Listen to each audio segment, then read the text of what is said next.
Hey YouTube, it's Lindsay and this is my 26-week pregnancy update. Today is August 29th, 2011 and I am 26 weeks and 2 days pregnant today. Excuse me. Today we had our first maternal fetal medicine appointment, which is the high risk OB, and I thought it was going to be a little bit more like a regular OB's appointment than it was, but we got a really cool ultrasound, but they didn't take any of my vitals at all. Like, they didn't weigh me, they didn't ask me to pee in a cup, and they didn't even take my freaking blood pressure, which is really weird because that's the whole reason why I'm seeing a high-risk OB now is because of my elevated blood pressure. But like I said, we got our really thorough ultrasound and we got to see our little guy, who is still a little guy, fortunately. Silly as it is, that was like my biggest fear, that we would suddenly have a girl on our hands and have like, you know, we bought all this boy stuff and like have nothing to use it on now, or, you know, have to put a little girl in all these little boy clothes, which would just be really sad. But crisis averted, we don't have to deal with that. But he is measuring right on track, fortunately, so my blood pressure at this point has not played a role in his development. He's right on track. He's in the 44th percentile, which is perfect, basically right in the middle. And he is measuring, as of this morning, 1 pound and 15 ounces. So I wouldn't be surprised if he's crossed over to that 2-pound mark by this evening, or I would assume in the next couple of days he'll probably hit the 2-pound mark, which is awesome. And then they want to see me back, though, in 4 weeks. So I will be having another extensive ultrasound in 4 weeks. So, but let me show you guys the pictures that we got. They're so much better than the ones that we got at our 20-week ultrasound. And they actually turned on the 3D, which is really cool. But of course, as soon as they turned the 3D on, he went like this. So we didn't get very good pictures of his face, but we did get one that kind of shows it off. So I will show you guys. So here's the first one. This one is the 3D, and that is his foot, as you can see. That's a pretty good one. And then here's the 3D one of his face. And I think here, that's his hand, like kind of covering his eye. Then there's his nose and his mouth and his other eyes over there. So, not the greatest, but he's so stinking cute. Alright, and then that's just a regular one. Profile. Another profile. And then here's a Skeletor picture. That's like the front of his face. So, yay, really exciting. I'm really glad that we were able to finally kind of see what his face looks like, because last time, like I said, we couldn't see anything. And I still don't know whose nose he has. It's kind of hard to tell, or whose lips he has. I was originally thinking he had my nose, but now I'm kind of thinking he might have my husband's nose. So it's just going to be a surprise when he comes out. So then symptoms for this week, I started to get a little bit of heartburn. Not much. I only had it, I think, like last Monday or Tuesday night, and I was able to manage it with a glass of milk and some Tums, and I haven't had it since. So it might have just been something that I ate. I really don't know.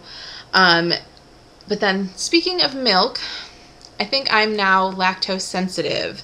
I don't know if this is like a pregnancy-related thing or what, but I puked on Friday morning. Sorry if that's TMI, but I did. It was right after I had some cereal.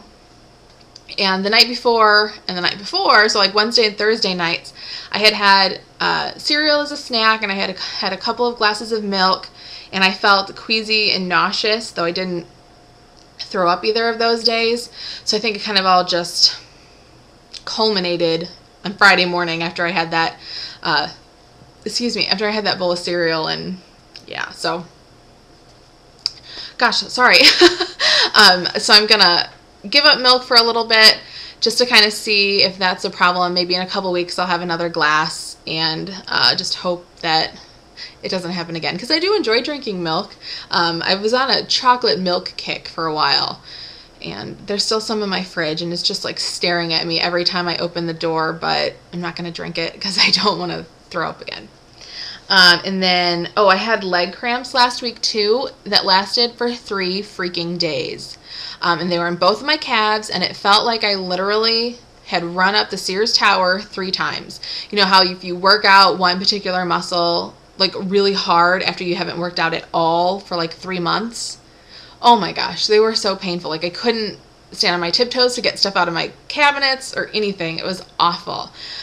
So, but fortunately, they've gone. I was worried that they were just gonna never leave, but they did. Knock on wood. I haven't had another one, but I'm sure I will sometime soon. Probably tomorrow, now that I've been talking about it. I'll probably wake up with one. And then probably the worst symptom this week has just been the increased tiredness that I've been feeling. Like on Saturday, I got up at like 9 a.m. and just decided I need to go straight back to sleep, and slept till like 2 and got up and went back to bed at like 5. So I slept for an extra like 4 hours. I probably slept for a total of like 16 hours that day. So I'm thinking it might be because of my labetalol that I'm taking. So if any of you high blood pressure ladies that have been on labetalol, does it make you extra tired? Because I took a nap this afternoon. I took a nap yesterday afternoon. It's just, I have stuff to do. I don't want to take naps all the time because I've been good about getting my sleep schedule back on track the past couple of weeks. So I don't want to mess it up. But if I need to take a nap, I need to take a nap. And I've been tired still in the evenings when I need to go to bed for real, so it hasn't really messed it up, but it has the potential to. So has that made you extra tired taking the labetalol? It's either that or it's just because I'm like getting super close to the 3rd trimester. Like on Saturday I will be in the 3rd trimester. So it might just be because, you know, things are getting bigger and all that stuff. So it's one of the two, I think, but I don't know. It's just really frustrating. And then on Friday, I was able to sell a bunch of our stuff that was in what is going to now be the nursery at our garage sale. So that was such a huge relief. I made $74 and got rid of so much stuff. So getting rid of it was way more important than making money on it because we just don't have room for that stuff. So we were able then to... So we took the money and we bought our pack and play, which was good. Another thing to check off the list. And then Saturday night, after I had slept for 16 hours, we ended up putting the crib together, which was really exciting. If you watched my last baby buys video, I had moved like part of the crib in there just because I was so excited that there was a room in there now. And so we were able to like make a little bit even more room than we needed to, and we put it together, so that was awesome. And we put together the changing table. So the only big piece of furniture, or I guess we have two, we have the glider to put together and the dresser to put together. And we have plenty of time to do that. The room still isn't completely cleared out, so we still have some work to do in there, but we've definitely made some headway, which was really exciting. So of course when I get everything ready, I'll do a tour, but that won't be for a little bit yet. So I think that's it for this week. Nice and short compared to last week. So let me show you guys my belly, and that'll be it. So here's the front. Because if I push my top up, you can really tell more, but of course then, you know, I gotta hike these pants way up so that my stomach isn't hanging out, because that's disgusting. But yeah, if I go like that, I actually kind of look pregnant. I still just am thinking that I'm in this fat phase and that nobody thinks I'm pregnant, because nobody really has commented and asked me. Like, not that I go out all that much, because I really don't, but it would be nice if a stranger just said, "Oh, how far along are you? When are you due?" I hope that happens to me at least once, even if it's like 2 days before my due date. I just want that to happen. So anyways, I will talk to you guys next week. Bye.